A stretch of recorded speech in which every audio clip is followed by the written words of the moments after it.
first tip that I have for you is overcoming imposter syndrome. That is something that I have dealt with and still at times continue to deal with this with that imposter syndrome that we can have challenges with. And many coaches, they fall into this challenge of maybe they're not good enough or I don't have enough experience. And what we need to do is we need to shift that mindset and focus on the people that we can help right now, not the ones that you can't. Oftentimes we will look at other people who are very successful and we think, oh, I probably couldn't help that person, but we don't look at the other people that we could help. So I'm going to give you three little tips for overcoming imposter syndrome.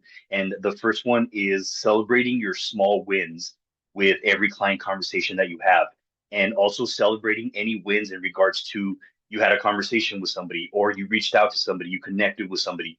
Celebrating those little wins will help you to see that you are taking action, that you're making progress. And progress doesn't have to mean that you get clients immediately, but progress is that you're taking action. And in regards to making progress and taking action, it's really important that we are writing those down and writing those down whenever we get a chance, like something in a simple journal, or you can even reflect by yourself. Because what this does, it helps you to, it gives you confidence and it also increases your confidence and your self-esteem. So celebrating those small wins, even if it's just, hey, I reached out to somebody today. Hey, that's a small win. You took some action. And then also collecting feedback or testimonials that you get from every client. So that way you can prove the value to yourself. And then also you can prove the value to other people that they can see that, hey, oh my God, like this person helped out so and so. And then they got a testimonial for that. And some feedback as well would be great for the client to give you after the session. So that way you can see what was working and what was not working. I think it's also important that you also get feedback based on what's not working, so that way you can improve on what's not working. And if you would like, I have a PDF that can help you to reflect before the consultation and after the consultation. So if you'd like to get that, please send me a message and I'd be happy to give that to you. And then the final tip in regards to imposter syndrome is remind yourself that you you only need to be one to two steps ahead of the person that you want to help. Oftentimes we feel that we have to be this person who has millions of followers or that we have to have done so much in our life. And then because of what we have done up to this point, we decide that we are not good enough or that we can't help people. But you can help somebody. For example, let's say you help people with their weight or their health. If you're the type of person that has lost 20 pounds and there's a person that wants to lose 20 pounds, hey, you're already a step or two ahead of them. If you have a great relationship with your family or with friends, and some people don't, you're already a step or two ahead of these people. If you are working a job that you really enjoy or you're doing work that you really enjoy, you're already a step ahead of one to two steps ahead of the people that probably are not working and doing the jobs that they like. So your your clients don't need a perfect coach, and that's what you have to understand. It's okay not to be perfect. They need somebody that is present and that is there to help them with their challenges. And another thing, if you are the type of person that's showing that you're perfect, then nobody's going to be able to relate to you or connect with you. So really important that you do that. And then the second tip that I have for you is detaching yourself from outcomes. So coaches often get discouraged when potential clients say no or when sales don't close, when they don't go so well. So for this, we need to shift the mindset in regards to the no's that we get and looking at it as feedback, not rejection, because each conversation will help you sharpen your skills and help you to get better. So here are some action steps that you can take in regards to you detaching yourself from these outcomes. So the first tip is track the activity goals. Like, for example, the calls, the connections, the follow-ups that you're making instead of you obsessing over the sales.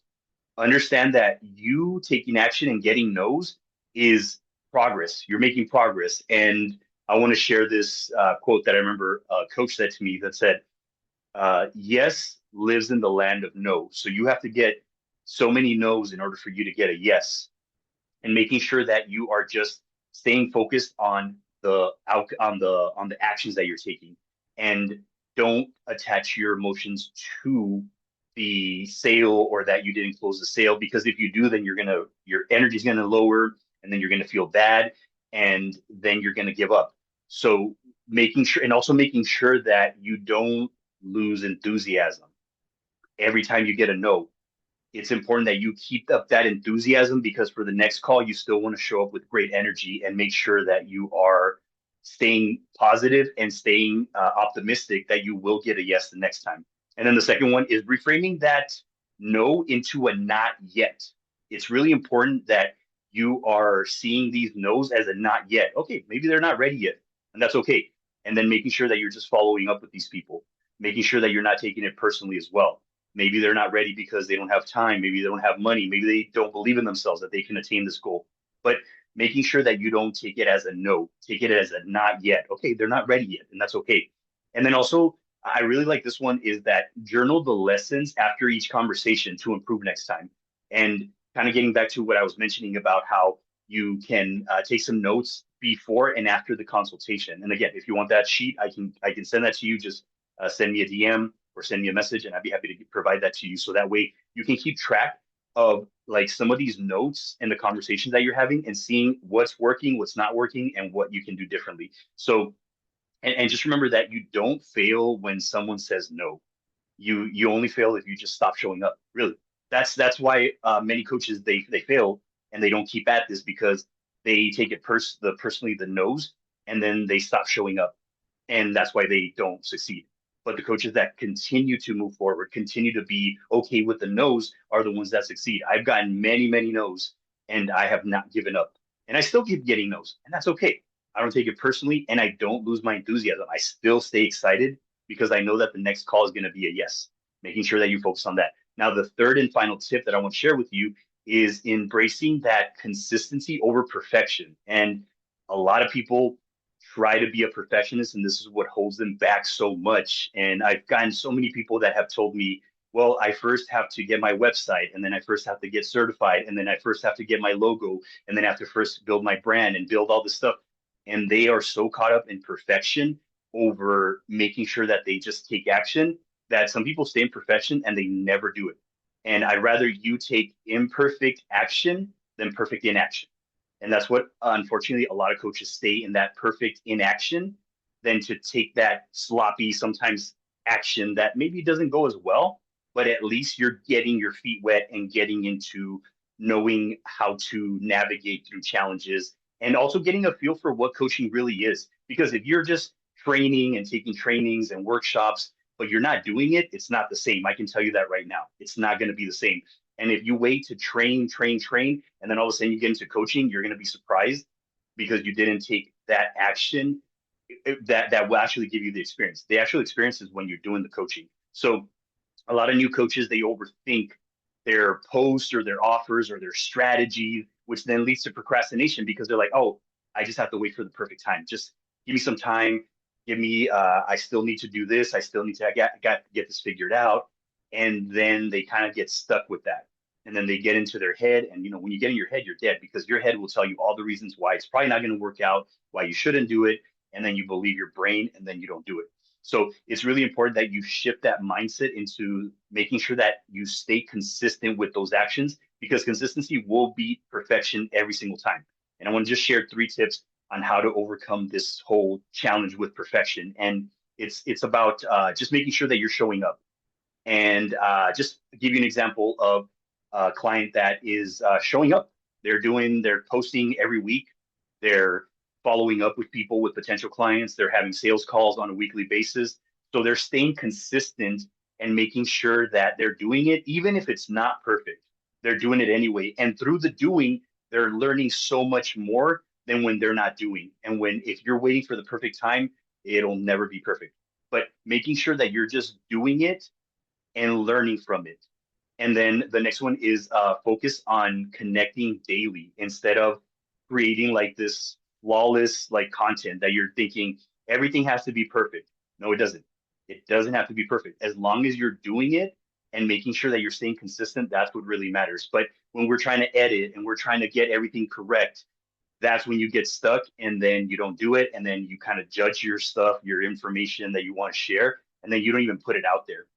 And unfortunately, nobody ever gets to see it because you didn't do it. And then the final one is commit to a daily, like non-negotiable habit that moves your business forward. Like it's a non-negotiable that I will connect with people. It's a non-negotiable that I will make content this week because done is better than perfect because, it's because done gets you clients and perfect doesn't. Actually, perfect keeps you stuck. So if you feel that these mindset shifts help you, I would like for you to comment down below, like to see which one resonated with you or which one you're already doing. Maybe you're already doing one of these. Maybe you don't really need this video. Maybe you already are doing these things. And if you're also interested in getting more videos like this, you can hit like and subscribe to my YouTube channel. It's How to Grow Your Coaching Business, Andres Ruiz. If you want to subscribe to it, I would greatly appreciate it.